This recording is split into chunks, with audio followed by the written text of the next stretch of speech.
ఈరోజు గౌరవ deputy CM గారు ఆంధ్రప్రదేశ్లో ప్రత్యేక విమానం వేసుకొని కడపకు వచ్చారు. ఒక ఎంపీడీఓ గారిని పరామర్శించారు, సంతోషమే. కానీ అక్కడ జరిగినటువంటి సంఘటనలు వాస్తవాలు ఏంటి అన్నట్టు ఏమీ విచారించకుండా కేవలం ఏదో ఒక తంతులాగా ప్రత్యేక విమానంలో వచ్చి పరామర్శ చేసి అక్కడ నుంచి ఒక కూతువేటి దూరంలో ఒక నలుగురు రైతులు ఆత్మహత్య చేసుకుంటే దానిపైన పత్రికా విలేకరులు ప్రశ్నిస్తే చాలా నిర్లక్ష్యంగా వాళ్ళకు డబ్బులన్నీ ఉన్నాయి, పంటలు వచ్చినాయి, ఎందుకు చనిపోయారు అన్నటువంటి రీతిలో, అవమానకర రీతిలో తను మాట్లాడడం నిజంగా ఆశ్చర్యాన్ని కలిగించింది. మరి పవన్ కళ్యాణ్ గారు వైసీపీ నాయకులు ప్రమేయం ఏదో ఉంది అని చెప్పి ఎక్కడన్నా వస్తే పరిగెత్తుకుంటూ వస్తారే, మరి తాను పార్టీ పెట్టింది, ప్రజలచే ఓట్లు వేయించుకునింది కేవలం వైసీపీని ప్రశ్నించేదే నా తత్వము అన్నటువంటిది తను కొనసాగించుకుంటున్నాడు. అలాగైతే తనను జనసేన పార్టీ అన్నటువంటిది మార్చుకొని నేను కేవలం కరెక్ట్ అయినా కూడా తప్పైనా కూడా కేవలం వైసీపీని మాత్రమే ప్రశ్నిస్తాను, అది అధికారంలో ఉన్నా ప్రతిపక్షంలో ఉన్నా అన్నటువంటిది ఉంది కాబట్టి ఆ పార్టీని కేవలం వైసీపీని విమర్శించేటువంటి పార్టీ అని పేరు మార్చుకుంటే మంచిదేమో అని అనిపిస్తూ ఉంది. ఎందుకు ఈ విషయాలు చెప్తున్నానంటే కూటమి ఏర్పడినటువంటి 7 నెలల క్రితం ఏర్పడినటువంటి 2-3 రోజుల్లోనే వినుగొండలో నడి రోడ్లో ఒక వ్యక్తిని దారుణంగా నరికి చంపుతున్న రోజు తను ఏంటి అని అడగలేదు, వాళ్ళ కుటుంబం పరిస్థితి ఏంది అని అడగలేదు. 9 సంవత్సరాల మైనర్ బాలిక, బీసీ మైనర్ బాలిక నందికొట్కూరులో దారుణాది దారుణంగా రేపుకు గురై చంపేస్తే 7 నెలలు గడుస్తున్నా ఇంతవరకు ఏమైంది అని చెప్పి ఆ కుటుంబాన్ని పరామర్శించడానికి ప్రయత్నం చేయలేదు, దాని విషయాలు కూడా బయటికి చెప్పట్లేదు. మరి ఎన్నికల ముందున సుగాలి ప్రీతి విషయం పెద్ద సెంటిమెంటల్గా మాట్లాడారు, మరి ఈరోజు దాని గురించి ఏమైందో చెప్పలేకున్నారు.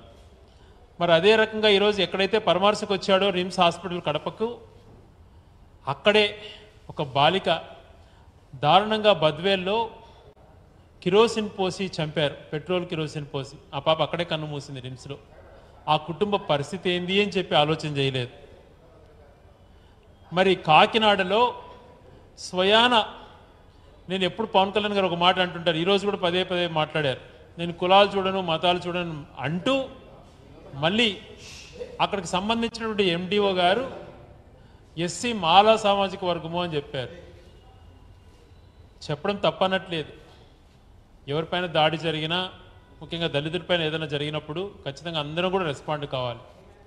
మరి ఇదే వ్యక్తి కాకినాడలో తన జనసేన పార్టీకి సంబంధించినటువంటి శాసనసభ్యులు నానాజీ గారు ఒక దళిత ప్రొఫెసర్ డాక్టర్ గారిని అసభ్యమైనటువంటి పదజాలంతో దూషిస్తూ దాడి చేసినప్పుడు ఎందుకు ఇలా చేసావని చెప్పి ఆ శాసనసభని కనీసం ప్రశ్న అడగకపోతివి, ఆ దళిత ప్రొఫెసర్ గురించి ఎంక్వైరీ చేయకపోతివి. నీ నిజయవర్గం పిఠాపురంలో 16 సంవత్సరాల ఒక బాలికను దారుణంగా రేప్ చేస్తే దాని గురించి మాట్లాడకపోతివి. యలమంచిలిలో విలేకరులను మీ శాసనసభ్యుడు కిడ్నాప్ చేసి వేధిస్తే దాని గురించి ఏంటి అని అడగకపోతివి. మరి ఇవన్నీ చూసుకున్నప్పుడు ఏమనిపిస్తుంది, మీరు ఒకటే లైన్, తెలుగుదేశానికి మేలు చేసేటువంటి లైన్ ఒకటే నాది అన్నటువంటిది మీరు ఒక భావన ఏర్పరచుకున్నట్లున్నారు.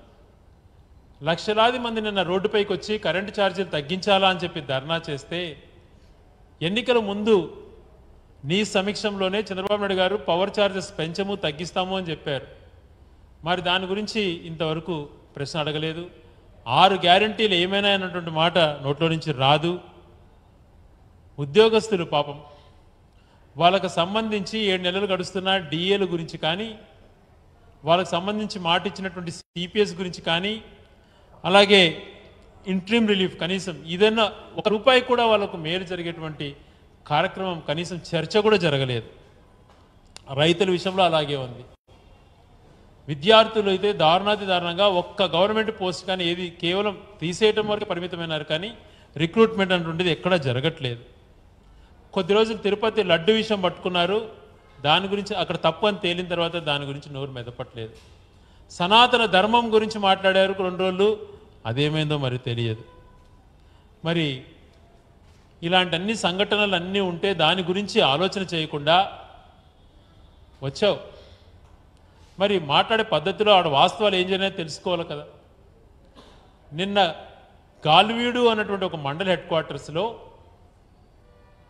మాజీ ఎంపీపీ సుదర్శన్ రెడ్డి గారు అక్కడ జరిగినటువంటి సంఘటనలు చెప్పడానికి ప్రయత్నం చేస్తే అక్కడ ఏ రకంగా జరిగింది కూడా వివరణ ఇచ్చారు. అక్కడ ప్రత్యేక సాక్షుల ద్వారా కూడా తెలుసుకోవటం జరిగింది.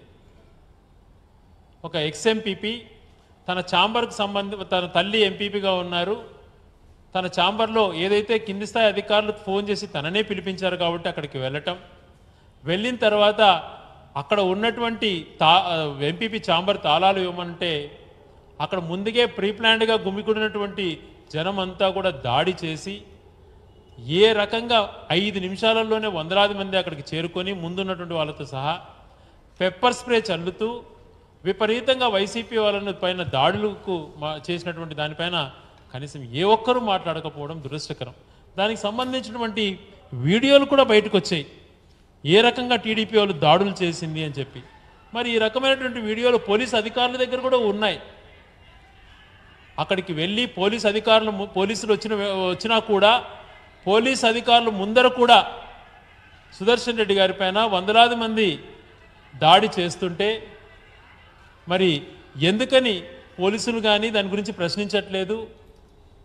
మరి తప్పు చేసిన వాళ్ళపైన ఎందుకు పవన్ కళ్యాణ్ గారు కూడా ఆలోచన చేయట్లేదు? ఈ విషయం ఏ కోణంలో జరిగింది, అక్కడ జరిగినటువంటి నిమిషాల వ్యవధిలో అక్కడ ఎక్కడెక్కడ ఫోన్ కాల్స్ ఏవేవి పోయినాయి అన్నటువంటిది 1 గంట సంబంధించి అరగంట ముందుది అరగంట తర్వాత ఈ ఫోన్ కాల్ డీటెయిల్స్ తెప్పించుకుంటే వాస్తవాలు అన్నీ బయటకు వస్తాయి. వైఎస్ఆర్సీపీ ఎప్పుడూ హింసను ప్రేరేపించదు, ఎవరిపైన దాడి పాల్పడ్డా ఒప్పుకోదు. అందుకే స్ట్రైట్ ఫార్వర్డ్గా కలెక్టర్స్ కాన్ఫరెన్స్లో గౌరవ ముఖ్యమంత్రికి జగన్మోహన్ రెడ్డి గారు ప్రమాణ స్వీకారం చేసిన వెంటనే అధికారులకు పూర్తిగా రక్షణ ఇవ్వండి, దాడులకు పాల్పడిన కఠినంగా శిక్షించండి అన్నారు. మరి మీరు ఏ రకమైనటువంటి అధికారులకు ఇస్తున్నారు? కేవలం వైసీపీ వాళ్ళు మాత్రమే హింసించండి అని చెప్పి మీరు ఆదేశాలు ఇస్తున్నారు. ప్రజాస్వామ్యంలో ఇది కరెక్టా? ప్రశ్నిస్తాను అని చెప్పి అనునిత్యం మాట్లాడే పవన్ కళ్యాణ్ గారు దీని గురించి ఎందుకు ఆలోచన చేయలేకపోతున్నారు? అదే రకంగా సినిమాలలో యాక్ట్ చేస్తూ మీకు అభిమానులు ఉండొచ్చు, రాజకీయ పరంగా సుదీర్ఘంగా రాజకీయాలు చేసే వాళ్లకు అభిమానులు ఎలాగుంటారు అన్నటువంటిది మీకు పూర్తిగా తెలియకపోవచ్చు. తెలుసుకోవటానికి ప్రయత్నం చేయండి. మేమేమంటున్నాం, ఒక పక్కల తప్పు ఏదైనా చేస్తే వాళ్ళని శిక్షించండి, కానీ ప్రజాస్వామ్యపరంగా వెళ్ళండి, వాస్తవాలు తెలుసుకోండి, అవతల వర్షన్ కూడా వినండి. ప్రజాస్వామ్యంలో ఇది మస్ట్ అనేటువంటిది మేము పదే చెప్తున్నా. చాలా ఘోరంగా ఒక సైడే వ్యవహరిస్తూ పోలీస్ అధికారులు ఒక చదువుకున్నటువంటి వ్యక్తిని, అడ్వకేట్గా ఉన్నటువంటి వ్యక్తిని పైన వాళ్ళు వివరించినటువంటి తీరు బాధాకరం. ఆ సంఘటనలు ఏమేమి జరిగినాయి, ఎందుకు జరిగినాయి, ఎందుకు పెప్పర్ స్ప్రేతో దాడులు చేశారు, ఇవన్నీ కూడా అడగాల్సిన బాధ్యత మినిమం. అంత దూరం వెళ్ళినటువంటి ప్రత్యేక విమానంలో వచ్చినటువంటి పవన్ కళ్యాణ్ గారికి ఈ బాధ్యత లేదా? బంధాలు అనుబంధాలతో ఉంటాయి రాజకీయాలు. 30 సంవత్సరాల నుంచి ఒక్క మాట పైన కమిట్మెంట్తో ప్రజలకు సేవ చేస్తున్న వ్యక్తి సుదర్శన్ రెడ్డి. అంత తీసిపడేసి వీళ్ళు చేస్తున్నటువంటి ప్రచారాలన్నీ కూడా కాకుండా వాస్తవాలు కూడా గ్రహించుకోండి. ఎస్, ఆ మనిషికి జరిగినటువంటి అవమానకర సంఘటనలు బాధగా ఉన్నాయి. అధికారం శాశ్వతం కాదు. అధికారం ఉంది కదా అని చెప్పి ఇలా వ్యవహరిస్తే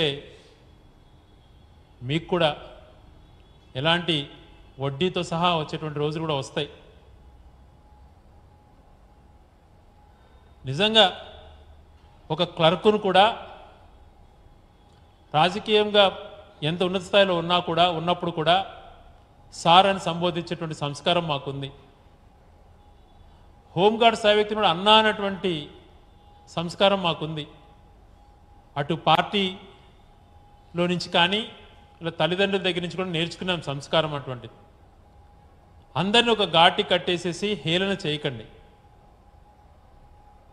మరి దళితులపైన ఇంత ఘోరంగా మానభంగాలు జరిగినప్పుడు దళిత ప్రొఫెసర్లను మీ పార్టీ శాసనసభ్యులే ఇలా దారుణంగా కొట్టినప్పుడు అప్పుడు ఎందుకు మీ నోరు లేయలేదు?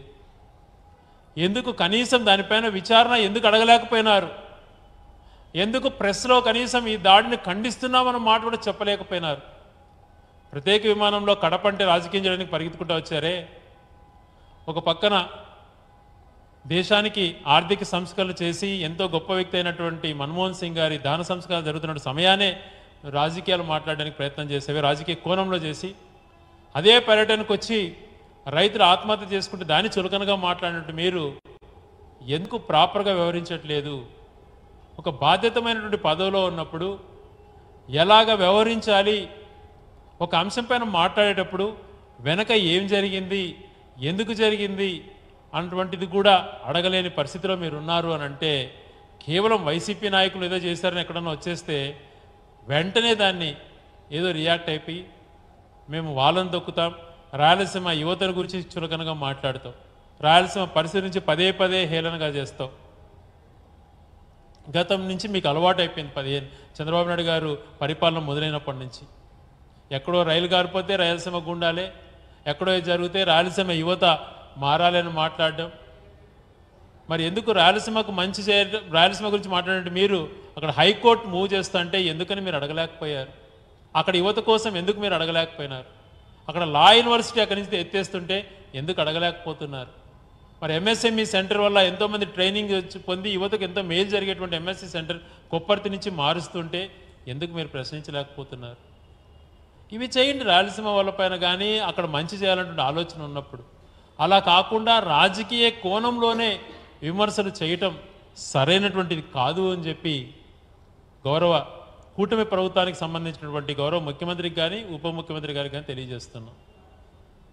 కడపలో జరిగినటువంటి సంఘటన, గాలివీడులో జరిగినటువంటి సంఘటనను పూర్తి స్థాయిలో అటు గౌరవ జవహర్ బాబు గారికి మంచి జరిగేటట్టు యువతలు ఎందుకు జరిగింది, ఆ టైంలో ఎందుకు పెప్పర్ స్ప్రే లాంటివి వాడి దాడులకు పాల్పడాల్సిన పరిస్థితి పక్క నుంచి వచ్చిన వాళ్ళపైన ఏ చర్యలు చేపడుతున్నారు, వీటన్నిటిపైన కానీ విచారణ జరిపి చేస్తే ప్రజాస్వామ్య విలువలు పెరుగుతాయి.